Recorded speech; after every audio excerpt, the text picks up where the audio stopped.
দাদু যখন আমাদের সাথে লন্ডনে ছিলেন গত বছর প্রথমের দিকে, উনি যখন এসেছিলেন তখন হাসপাতালে ছিলেন কিছু চিকিৎসার জন্য। ওখানে বিভিন্ন ধরনের বিভিন্ন দেশ থেকে নার্স ছিল, ডাক্তার ছিলেন, এবং একটি নার্স ছিলেন নাইজেরিয়া থেকে, নাইজেরিয়া ওয়েস্ট আফ্রিকাতে। আম্মা আব্বা একদিন দাদুকে সকাল সকাল দেখতে গেছিল। তো নার্স তারপরে বললেছে যে, ও আমি তো আপনার মাকে চিনেছি। আম্মু আব্বু বললো, কিভাবে? আপনার মাই প্রথম ইলেক্টেড প্রাইম মিনিস্টার বাংলাদেশের না? আম্মু আব্বু তো অবাক, হ্যাঁ আপনি কিভাবে জানেন? তো নার্স তারপরে বললো যে, আপনাদের যে উনি যে এত কিছু করেছেন এই মেয়েদের শিক্ষার জন্য, specially primary education, food for education, cast for education, এগুলো আমাদের সরকার ওই 35-30 বছর আগে দেখে ইমপ্লিমেন্ট করেছিল। আর ওই কারণে লক্ষ লক্ষ মেয়েরা গ্রাম অঞ্চলে, ওদের দেশে গ্রাম অঞ্চলে বিভিন্ন জায়গা সদরে এখনো শিক্ষা পাচ্ছে, অন্তত প্রাইমারি এডুকেশন লেভেলে। সো ভাবলাম একটু শেয়ার যদি করি, এখানেই করবো আপনাদের সাথে। She also understood that education alone was not enough if women were not supported to remain in public and economic life. Supporting women to access credit, build livelihoods, and grow small businesses mattered.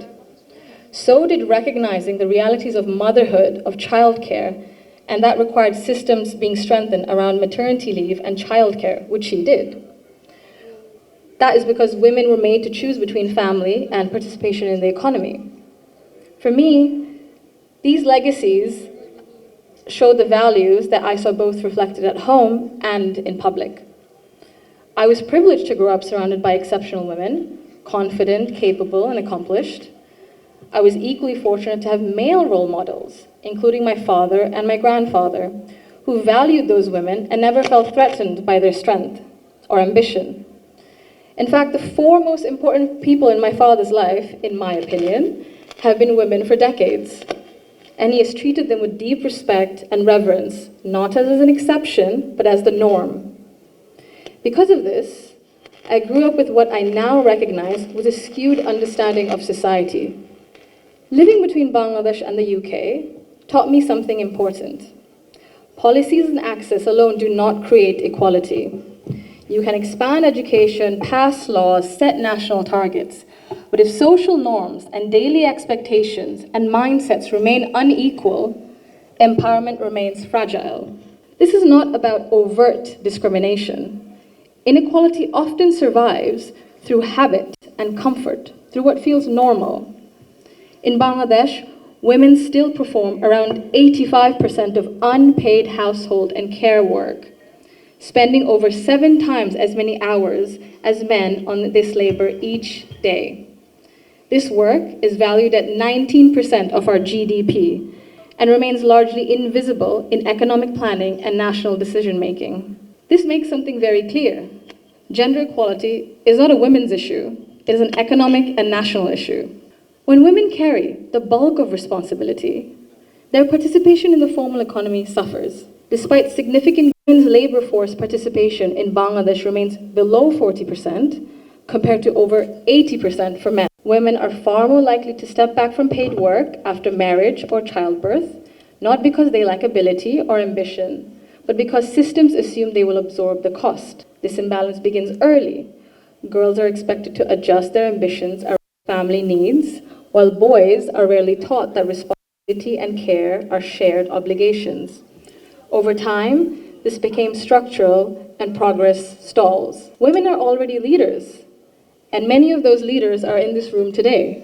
Women who have carried institutions, families, movements, and communities forward, generation after generation. Bangladesh's progress bears your fingerprints, even when history has not always said your name out loud. This brings me to a central point. Belief means nothing without action. To the men among us, our fathers, our brothers, our sons, our husbands, our colleagues and friends, your support for women's rights matters. Your celebration of women's success matters, but equality cannot survive on words alone. If systems and expectations continue to rely on women's sacrifice as the default, inequality continues comfortably. Fathers, in particular, I believe, have a unique role in breaking this cycle. I'm an only child, And I never was once made to feel that my parents wished for a son instead. My father once scolded someone for even asking that question. He understood that while I was treated with respect and care at home, the world outside would not always be the same. So he made sure that I could navigate it with confidence. What shaped me were not his speeches, but his consistency. Through his daily choices, he showed me what I should expect from the world. This is how change becomes sustained.